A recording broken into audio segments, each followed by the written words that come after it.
Good morning students. हमने अपने last lecture में राजनीतिक भूगोल में प्राकृतिक तत्व जो टॉपिक है ये स्टार्ट किया था। आज हम इसी टॉपिक को आगे कंटिन्यू करेंगे और आज हम बात करते हैं सबसे पहले अंतस्थ राज्य की। हम प्राकृतिक तत्वों में स्थिति के बारे में बात कर रहे थे अपने पिछले लेक्चर में। अंतस्थ राज्य यानी कि बफर स्टेट। तो स्पाइकमैन जो हुए हैं उन्होंने कहा कि अंतस्थ राज्य क्या होते हैं कि दो बड़े देशों के मध्य स्थित छोटी राजनीतिक इकाई के रूप में होते हैं। अंतस्थ राज्य जो होते हैं वो अपना अस्तित्व इसलिए बनाए रखते हैं क्योंकि ये दो शक्तिशाली पड़ोसियों को अलग करने का, पृथक करने का कार्य करते हैं। ठीक है। बफर स्टेट संक्रांति क्षेत्र होते हैं जहां दोनों ओर के राज्यों की राजनीतिक और सांस्कृतिक विचारधाराएं जो है उनका सम्मिश्रण हमें देखने को मिलता है। और क्रिस्टोफ जो हुए हैं उन्होंने कहा है कि अंतस्थ राज्य अंतरराष्ट्रीय राजनीति में पूर्णतः एक मशीनी माध्यम थे जो दो संभावित युद्धकर्ता राज्यों को पृथक करते रहे हैं और उनके मध्य संघर्ष को उन्होंने कम करते रहे हैं। जैसे कि ईरान, अफगानिस्तान, थाईलैंड 20वीं शताब्दी के प्रारंभ में अंतस्थ राज्यों के रूप में थे और ये तीनों देश स्वतंत्र आंतरिक शक्ति से नहीं बने रहे, अपितु ये ब्रिटेन तथा पूर्व सोवियत संघ और ब्रिटेन तथा फ्रांस शक्तियों को पृथक करके अपना अस्तित्व बनाए हुए थे। जैसे कि इथोपिया ब्रिटेन, फ्रांस, इटली को अलग करता है था। ठीक है। इथोपिया जो है वो अफ्रीका में इथोपिया ब्रिटेन, फ्रांस और इटली की शक्तियों को अलग करने का काम करता है। जैसे अफगानिस्तान जो है वो ब्रिटेन और सोवियत शक्ति के मध्य अंतस्थ राज्य था। वह आज सोवियत प्रभाव क्षेत्र में हो गया है क्योंकि उसके दूसरी ओर विश्व शक्ति वाला देश नहीं रहा है। तो अंतस्थ राज्य जरूरी नहीं है स्थलाकृति हो। जैसे थाईलैंड, ईरान, अब फिनलैंड जो कि अंतस्थ राज्य रहे हैं लेकिन उनकी सागरीय सीमा भी रही है। अब हम बात करते हैं सामरिक स्थिति की। सामरिक स्थिति जो है इसका संबंध देश की सुरक्षा से होता है। ठीक है। सामरिक महत्व वाले स्थल जो है वो वे स्थल होते हैं जिनको आधार मानकर आक्रमण किया जाता है या जिन पर देश की सुरक्षा निर्भर करती है, देश की रक्षा निर्भर करती है। तो सामरिक स्थिति राजनीतिक शक्ति संतुलन और तकनीकी विकास के साथ परिवर्तित होती है। जैसे कि ब्रिटिश साम्राज्य की जीवन रेखा कौन कौन से जगह में शामिल है? माल्टा, साइप्रस, स्वेज, अदन, सोकोत्रा आदि द्वीप जो है ये ब्रिटिश साम्राज्य की जीवन रेखा के रूप में रहे हैं। पनामा नहर बनने से पूर्व फॉकलैंड द्वीप जो है उस पर ब्रिटेन का अधिकार था। तो वायु यातायात के विकास के साथ क्या हुआ कि वर्तमान काल में सामरिक दृष्टि से आर्कटिक महासागर जो है वो सर्वाधिक सामरिक महत्व या सामरिक दृष्टि से महत्व रखता है, उसकी सामरिक स्थिति हो गई है। ठीक है। अब हम बात करते हैं स्थल आवृत राज्यों की। तो स्थल आवृत राज्य क्या होता है? एक स्थल आवृत राज्य वह सार्वभौमिक राज्य होता है जो चारों ओर से स्थल से घिरा होता है तथा उसकी कोई तटरेखा या समुद्र किनारा नहीं होता है तथा जो सागरीय सुविधाओं के लिए अन्य देशों यानी कि अपने समीपी देशों के ऊपर निर्भर करता है, वो देश या वो राज्य स्थलावृत राज्य कहलाता है। इसके उदाहरण जो हैं वो उसके अंतर्गत हम Luxembourg, Austria, Czechoslovakia, Afghanistan, Mongolia ये सभी देश जो है ये स्थलावृत राज्य हैं और सभी स्थलावृत राज्य जो हैं वो कमजोर एवं अंतस्थ राज्य नहीं होते हैं। वर्तमान में विश्व में लगभग 48 स्थलावृत राज्य हैं। स्थलावृत राज्यों के समूह जो हैं ईस्ट के द्वारा दिए गए हैं। इसमें अफ्रीकी स्थलावृत राज्य जो हैं वो कमजोर हैं और उनके पड़ोसी राज्य भी कमजोर हैं। ठीक है। दूसरा समूह में इसमें आते हैं वे राज्य है जो पहले अंतस्थ थे और उसी भूमिका निभा रहे हैं, जैसे अफगानिस्तान, नेपाल, ऑस्ट्रिया। ठीक है। फिर तीसरे वर्ग में वे राज्य आते हैं जो शक्तिशाली पड़ोसी राज्य द्वारा प्रभावित हैं, जैसे कि हंगरी, मंगोलिया, लग्जमबर्ग, चेकोस्लोवाकिया और वर्तमान में अफगानिस्तान भी।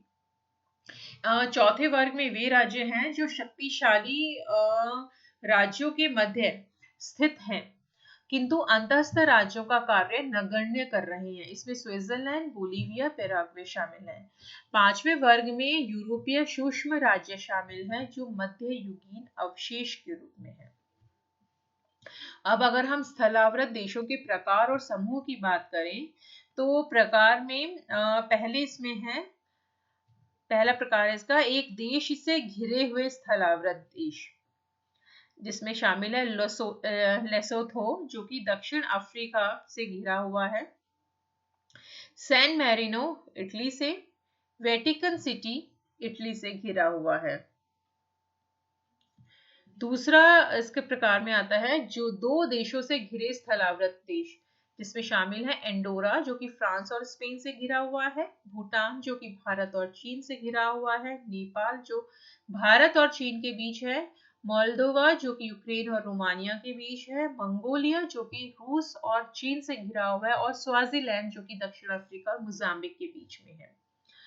तीसरा प्रकार है बहुत देशों से घिरे हुए स्थलावृत देश, इसमें उज्बेकिस्तान शामिल है, ठीक है, एशिया में। ये Afghanistan, Kazakhstan, Kyrgyzstan, Tajikistan, Turkmenistan से घिरा हुआ है, इन 5 देशों से, ठीक है। अब अगर हम स्थलावृत देशों के समूह देखें तो मध्य एशियन समूह में शामिल है Afghanistan, Kazakhstan, Kyrgyzstan, Tajikistan, Turkmenistan, Uzbekistan और मंगोलिया, ठीक है। मध्य यूरोपियन समूह में शामिल है ऑस्ट्रिया, चेक गणराज्य, Hungary, Kosovo, Macedonia, Serbia, Slovakia, Switzerland. फिर मध्य और पूर्वी अफ्रीकन समूह में शामिल है बुर्किना फासो, बुरुंडी, चाड, मध्य अफ्रीकी गणराज्य, इथियोपिया, माली, नाइजर, खांडा, दक्षिण सूडान, युगांडा। अफ्रीकी समूह में है बोत्सवाना, मालावी, जाम्बिया, जिम्बाब्वे। और काकेशियन समूह में है आर्मेनियन, अजरबैजान। छठा दक्षिण अमेरिकन समूह है बोलीविया, पैराग्वे। ये अगर आप मैप देखेंगे तो इसमें स्थल आवृत राज्य है ये अफ्रीका के, ये यहाँ पे माली, अपर कोस्टा, नाइजर, चाड, मध्य अफ्रीकी गणराज्य, युगांडा, खांडा, बुरुंडी, जाम्बिया, जिम्बाब्वे, ये लेसोथो, ये स्वाजीलैंड, ये आपका बोत्सवाना, जिम्बाब्वे, जाम्बिया, ये बुरुंडी, ठीक है। ये सारे अफ्रीका के स्थल आवृत देश हैं। अब स्थल आवृत राज्यों की अगर हम विशेषताओं और कठिनाइयों की बात करें तो स्थल आवृत राज्य एकाकी राज्य के रूप में रहते हैं जिसका शेष विश्व से सुगम संपर्क जलमार्गों के माध्यम से नहीं होता है।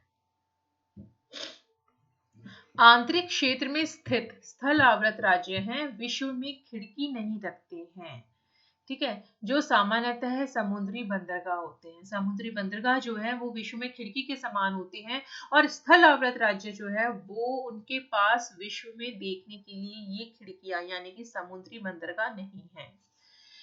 स्थल आवृत राज्य बाहरी देशों से सीमित संपर्क रखते हैं तथा उनकी भौगोलिक स्थिति के कारण वे विशिष्ट हैं। राजनीतिक दृष्टि से अनेक देश शक्तिशाली देशों के मध्य अंतस्थ राज्य की भूमिका भी निभाते हैं, जैसे कि स्विट्जरलैंड, नेपाल, अफगानिस्तान। स्थल से आवृत होने के कारण इनकी आर्थिक और राजनीतिक समस्याएं भी होती हैं, जिनका इनका सामान्य विकास, व्यापार, आर्थिक और सामाजिक विकास जो है वो इनकी स्थिति का के ऊपर इनकी स्थिति का प्रभाव पड़ता है। अन्य देशों के माध्यम से ये आयात निर्यात करने में जहां मूल्य वृद्धि हो जाती है वहीं वस्तुओं को पहुंचने में भी देरी होती है, साथ ही सामान के खराब होने या क्षतिग्रस्त होने का भी भय इनको लगा रहता है। अन्य देशों में जहां माल उतारना व भेजना होता है वहां पर्याप्त भंडारण की व्यवस्था करने में कठिनाई होती है। स्थल आवृत देश का आर्थिक मूल्य स्थल दूसरे देश के दूरवर्ती क्षेत्रों में होता है, जिससे दूरी अधिक हो जाती है और समय व व्यय में वृद्धि हो जाती है। राजनीतिक दृष्टि से स्थल आवृत देश अधिक संवेदनशील होते हैं उन पर निकट के देशों का अत्यधिक दबाव और उसके साथ सामंजस्य करना होता है। निकटवर्ती देशों से अच्छे संबंध न होने पर तो उन्हें समुद्री मार्ग मिलता है या नहीं, नहीं, ये आपसी सहयोग पर ही निर्भर करता है कि अगर उनके निकटवर्ती देशों के साथ संबंध अच्छे हैं तो वो निकटवर्ती देश उनको समुद्री मार्ग प्रदान करता है, अन्यथा वो उनको समुद्री मार्ग भी प्रदान नहीं करता है। ठीक है। निकटवर्ती देश मार्ग प्रदान करने पर कई प्रतिबंध भी लगा सकते हैं, जैसे निश्चित समय पर मार्ग खोलना, सीमा शुल्क, व्यापारी शुल्क आदि। इन प्रतिबंधों से एक और व्यापार में बाधा होती है, वहीं दूसरी ओर मूल्य में भी वृद्धि हो जाती है। स्थलावृत देश सदैव अन्य देशों की कृपा पर एक सीमा तक निर्भर रहते हैं।